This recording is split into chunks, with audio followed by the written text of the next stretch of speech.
اللہ کی ڈیل وقت معین تک۔ حضرت عقبہ بن عامر رضی اللہ تعالیٰ عنہ سے روایت ہے کہ رسول اللہ صلی اللہ علیہ وآلہ وسلم نے ارشاد فرمایا، جب تم دیکھو کہ اللہ سبحانہ و تعالیٰ کسی شخص کو نافرمانیوں کے باوجود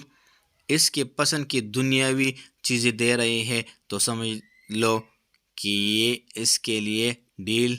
استدراج ہے۔ پھر آپ صلی اللہ علیہ وآلہ وسلم نے یہ آیت تلاوت فرمائی، پھر جب انہوں نے اس نصیحت کو بلا دیا جو انہیں کی گئی تھی تو ہم نے ہر طرح کی خوشحالیوں کے دروازے ان پر کھول دی، یہاں تک کہ جو نعمتیں انہیں دی گئی تھی جب وہ ان میں خوب مگن ہو گئے تو اچانک ہم نے انہیں پکڑ لیا، اور اب حال یہ تھا کہ وہ خیر سے بالکل مایوس ہو کر رہ گئے۔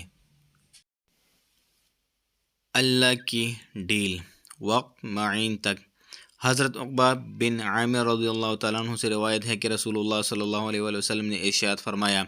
جب تم دیکھو کہ اللہ سبحانہ و تعالیٰ کسی شخص کو نافرمانیوں کے باوجود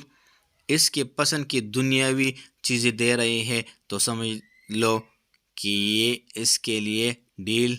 استدراج ہے۔ پھر آپ صلی اللہ علیہ وآلہ وسلم نے یہ آیت تلاوت فرمائی، پھر جب انہوں نے اس نصیحت کو بلا دیا جو انہیں کی گئی تھی تو ہم نے ہر طرح کی خوشحالیوں کے دروازے ان پر کھول دی، یہاں تک کہ جو نعمتیں انہیں دی گئی تھی جب وہ ان میں خوب مگن ہو گئے تو اچانک ہم نے انہیں پکڑ لیا، اور اب حال یہ تھا کہ وہ خیر سے بالکل مایوس ہو کر رہ گئے۔